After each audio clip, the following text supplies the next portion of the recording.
Donc on peut se réjouir aujourd'hui de ce largage par la France et la Jordanie, d'une aide qui est nécessaire. Voilà, et elle a pu se faire ce largage grâce à l'autorisation de l'armée israélienne qui, par ailleurs, en même temps,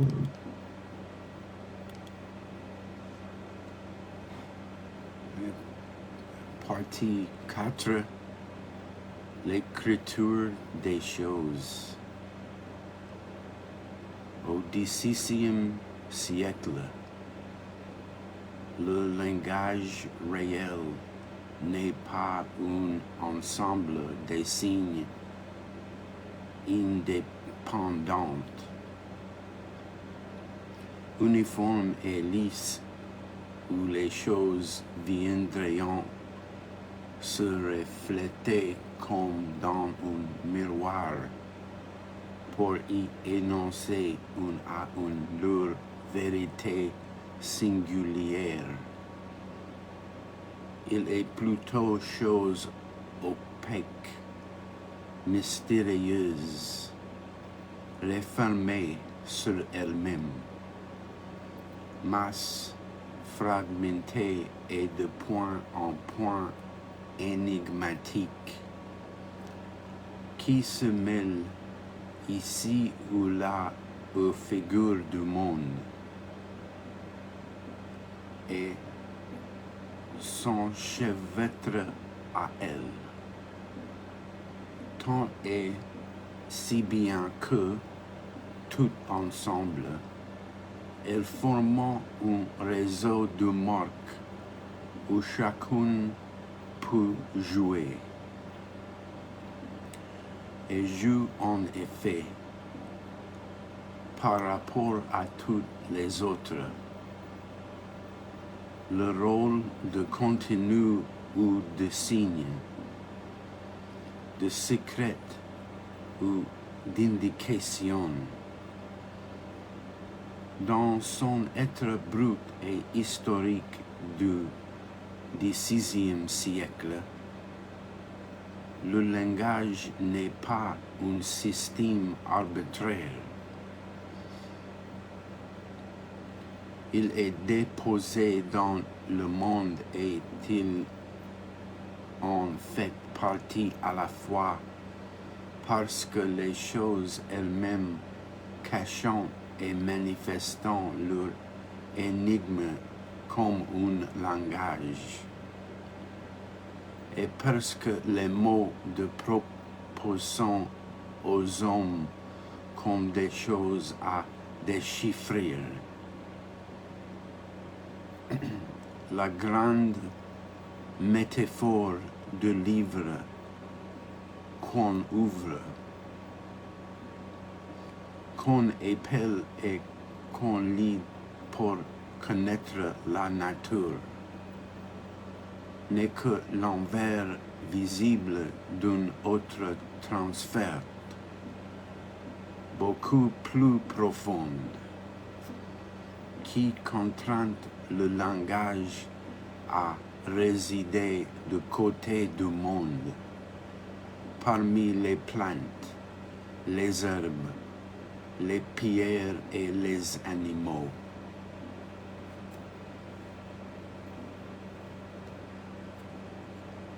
Le langage fait partie de la grande distribution des similitudes et des signatures.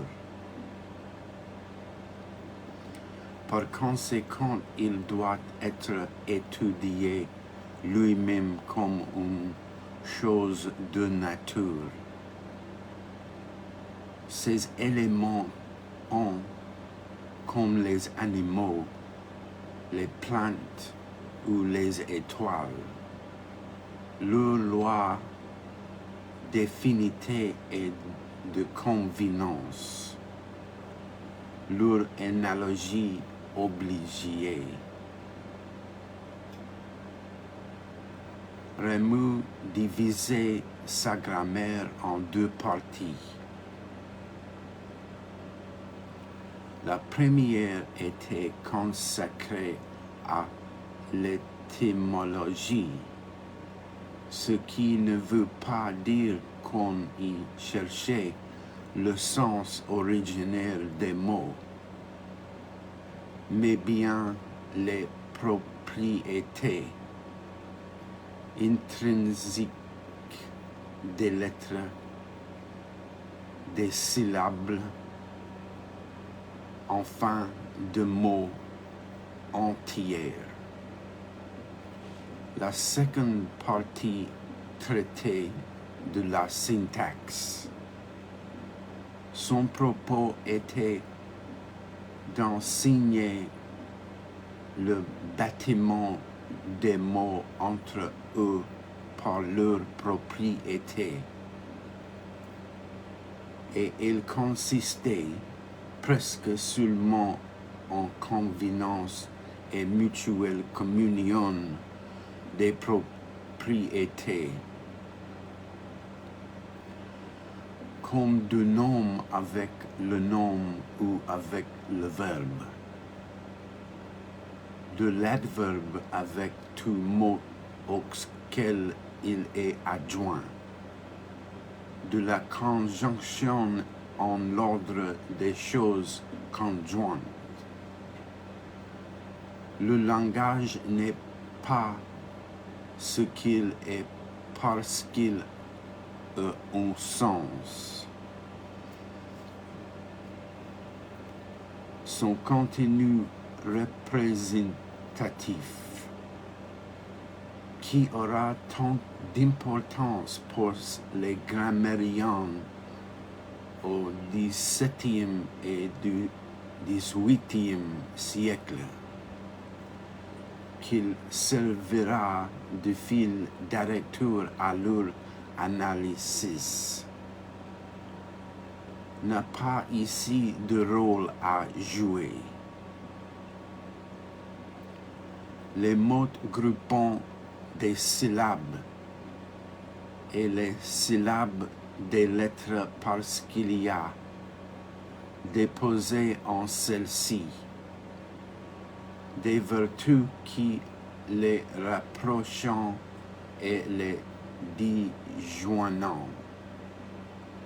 Exactement comme dans le monde les marques s'opposant ou s'attirant les unes les autres. L'étude de la grammaire repose au XVIe siècle sur la même disposition épistémologique que la science de la nature ou les disciplines ésotériques. Sous différence, il y a une nature et plusieurs langues. Et dans l'ésotérisme, les propriétés des mots, des syllabes et des lettres sont découvertes par un autre discours qui lui demeure secrète, alors que dans la grammaire, ce sont les mots et les phrases de tous les jours qui énoncent d'eux-mêmes leur propriété. Le langage est à mi-chemin entre les figures visibles de la nature et les convenances secrètes des discours ésotériques. C'est une nature morcelée, divisée, contre elle-même et altérée qui a perdu sa transparence première. C'est un secret qui porte en lui, mais à la surface, les marques déchiffrables de ce qu'il veut dire. Il est à la fois révélation enfouie et révélation qui peu à peu se restitue dans une clarté montante.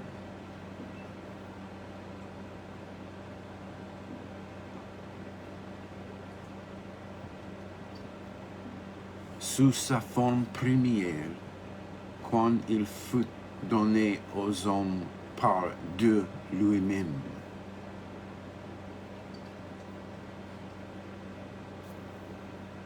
Le langage était un signe des choses absolument certaines et transparentes, parce qu'il leur ressemblait. Les noms étant déposés sur ce qu'ils désignaient, comme la force est écrite dans le corps du lion, la royauté dans le regard de l'aigle, comme l'influence des planètes est marquée sur le front des hommes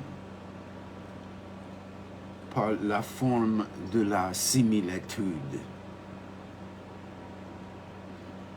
Cette transparence fut détruite à Babel pour la punition des hommes. Les langues ne feront séparées les unes des autres et ne deviendront incompatibles que dans la mesure où fut effacée d'abord cette ressemblance aux choses qui avaient été la première raison d'être du langage. Toutes les langues que nous connaissons, nous ne les parlons maintenant que sur fond de cette similitude perdue et dans l'espace qu'elle a laissé vide. Il n'y a qu'une langue qui garde la mémoire, parce qu'elle dérive toute droite de ce premier vocabulaire maintenant oublié. Parce que Dieu n'a pas voulu que le châtiment de Babel échappe au souvenir des hommes, parce que cette langue a dû servir à raconter la vieille alliance de Dieu avec son peuple. Parce qu'enfin, c'est dans cette langue que Dieu s'est adressé à ceux qui l'écoutaient. L'hébreu portant comme des débris les marques de la nomination première, et ces mots que Adam avait prononcés en les imposant aux animaux.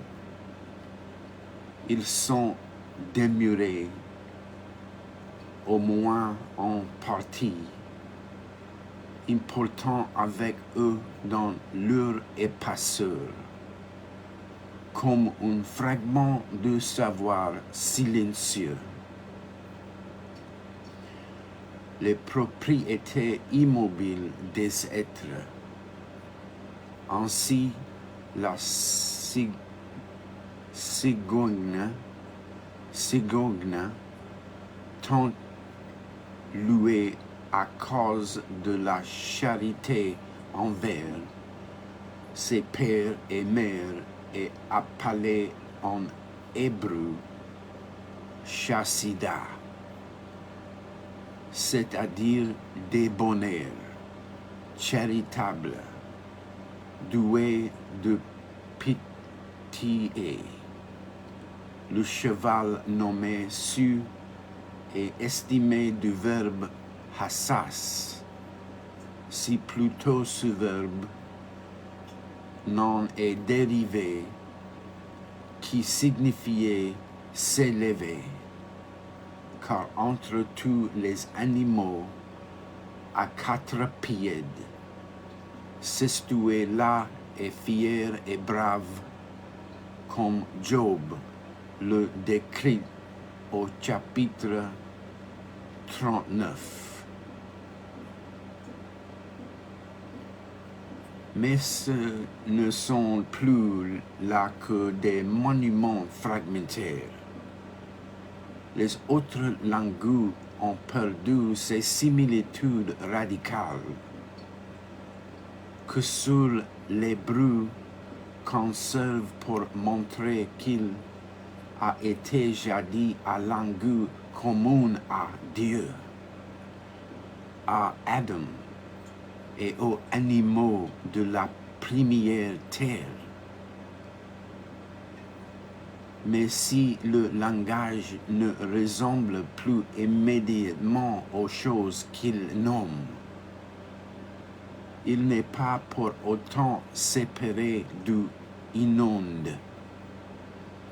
Il continue sous une autre forme à être le lieu des révélations et à faire partie de l'espace où la vérité à la fois se manifeste et s'énonce. Celle, il n'est plus la nature d'insensibilité d'origine, mais il n'est pas non plus un instrument mystérieux dont quelqu'un seulement privilégié connaîtrions les pouvoirs.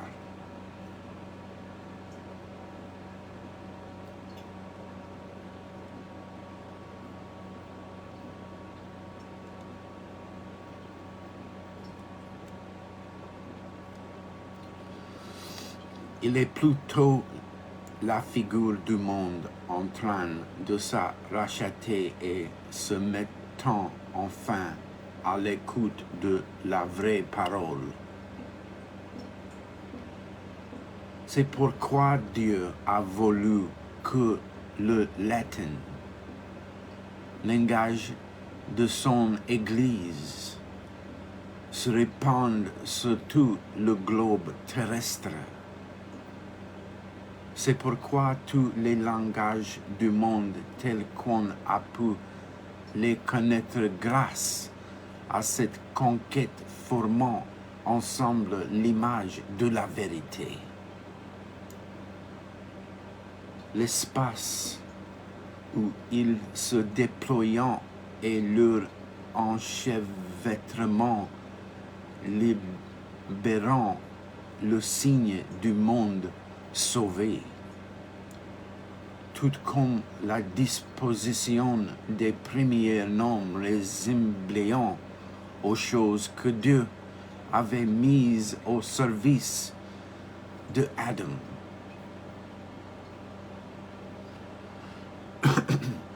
Claude devrait fait remarquer que les Hébreux,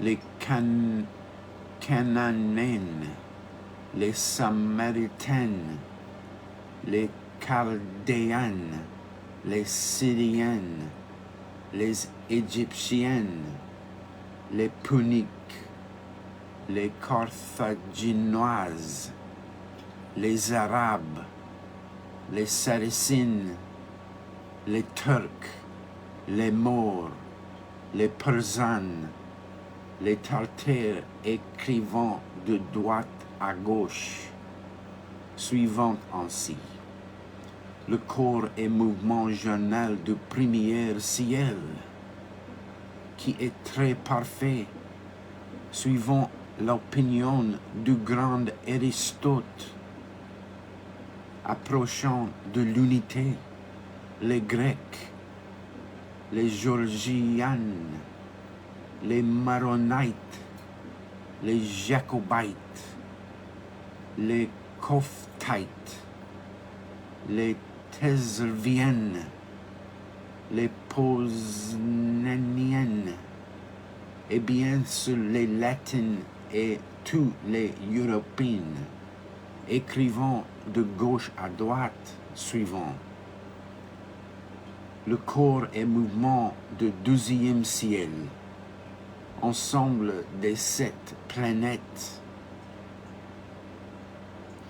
les Indiennes, Kataines, Chinoises, Japonais, écrivant de haut en bas, conformément à l'ordre de la nature, laquelle a donné aux hommes la tête haute et les pieds de bas, au rebord des susdites. Les Mexicains écrivant soit de bas en haut, soit en ligne spirale, tel que le soleil les fait par son corps annuel sur le zodiaque. Et ainsi, par ces 100 diverses sortes d'écrire les secrets et mystères de le croisé du monde et de la forme de la croix, ensemble de la rotondité du ciel et de la terre, sont proprement dénotés et exprimés. Les langues sont avec le monde dans un rapport d'analogie plus que de signification, ou plutôt leur valeur de signe et leur fonction de redoublement se superposant. Elles descendent le ciel et la terre dont elles sont l'image, et reproduisant dans leur architecture la plus matérielle la croix dont elles annonçant l'avènement, cet avènement qui, à son tour, s'établit par l'écriture et la parole. Il y a une fonction symbolique dans le langage, mais depuis le désastre de Babel, il ne faut plus la chercher, à de rares exceptions près, dans les mots ou même, mais bien dans l'existence même du langage, dans son rapport total à la totalité du monde, dans l'entrecroisement de son espace avec les lieux et les figures du cosmos.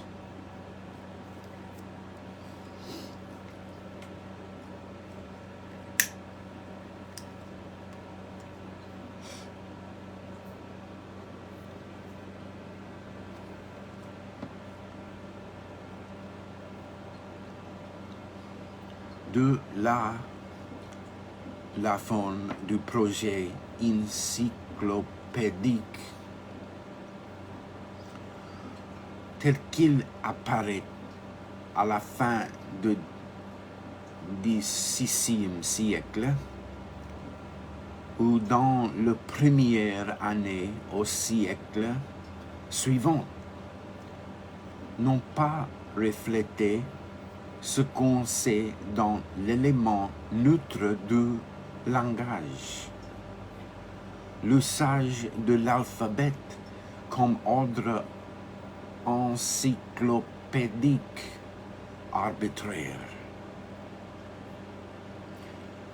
mais efficace, n'apparaîtra que dans la seconde moitié du XVIIe siècle, mais reconstitué par l'enchaînement des mots et par leur disposition dans l'espace, l'ordre même du monde. C'est ce projet qu'on trouve chez Grégoire dans son Syntaxion Artis Mirabilis 1610, chez Alcestius avec son Encyclopédia 1630, ou encore chez ce Christophe de Savigny, tableau de tous tes arts libéraux, qui parvient à spécialiser son connaissance à la fois selon la forme cosmique, immobile et parfaite du cercle et celle sublunaire, périssable, multiple et divisée de l'arbre. On le retrouve aussi chez le Croix de Maine,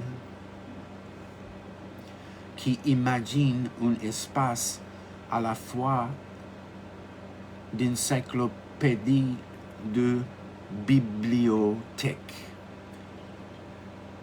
qui permettrait de déposer les textes écrits selon les figures du voisinage, de la parenté, de l'analogie et de la subordination que prescrit le monde lui-même.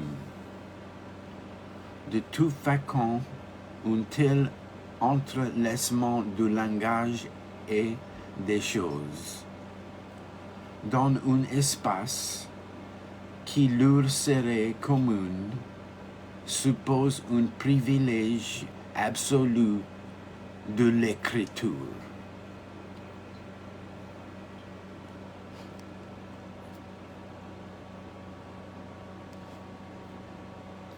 Ce privilège a dominé toute la Renaissance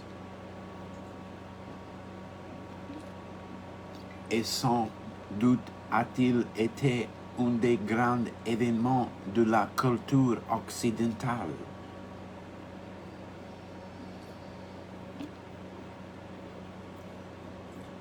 L'imprimerie, l'arrivée en Europe des manuscrits orientaux,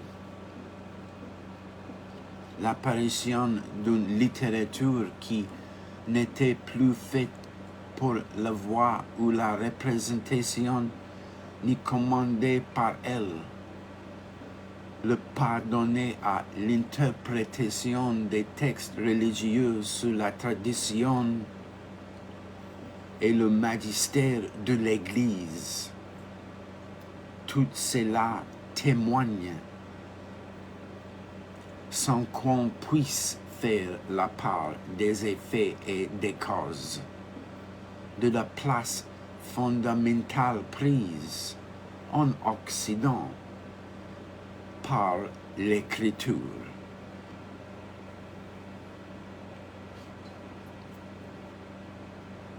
Le langage a désormais pour nature première d'être écrit, les sons de la voix n'en formant que la traduction transitoire et précaire.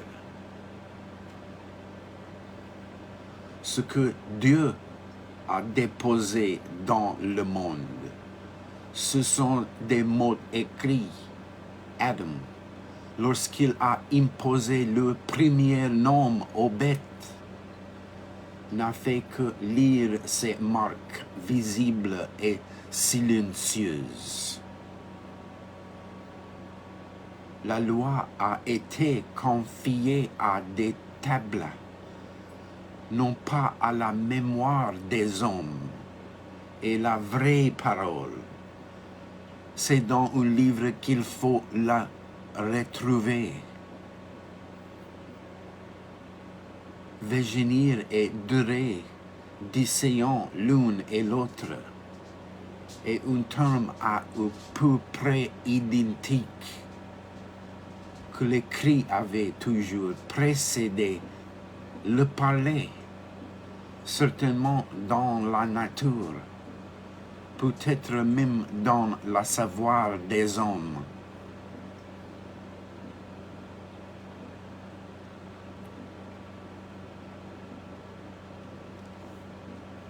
Car il se pourrait bien qu'avant Babel, qu'avant le déluge, il y ait eu une écriture composée des marques même de la nature.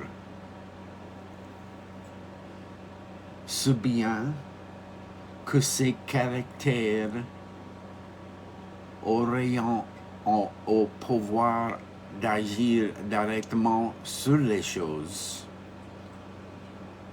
de les attirer ou de les repousser de figure leur propriété, leur vertu et leur secret. Écriture primitivement naturelle,